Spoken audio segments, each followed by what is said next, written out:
আমরা পররাষ্ট্র মন্ত্রণালয়কে বলেছি এই যেগুলো নিয়ে কাজ করা যাবে না এগুলো অনুযায়ী আমরা কাজ করব না। বাতিল না পুনর্মূল্যায়ন করবে এটা ডিপ্লোম্যাটিক চ্যানেলে করবে, বাট আমরা আমাদের পক্ষ থেকে কোনো ছাড় নাই। যেগুলাতে আমরা মনে করেছি যে না আগে আমরা ডিপ্রাইভড হয়েছি, এগুলাতে আমরা শক্ত ভয়েসে কোনো ছাড় দিব না। We are very farm.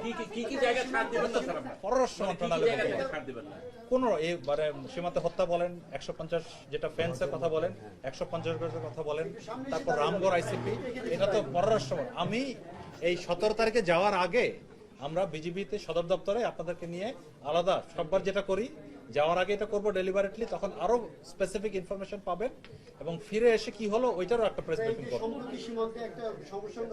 That is one of our main agenda. এই চাঁপাইনবাবগঞ্জ, আঙ্গরপোতা, দহগ্রাম এর one of the main agenda. Border killing one of the main agenda. অন্যান্য রিভার ডিসপিউট যেগুলো ওরা এখন ডিমার্কেশন করছে না, ওগুলো মেইন এজেন্ডা। মোট কথা আমরা ওই যেটা বললেন কোনো ছাড় হবে না।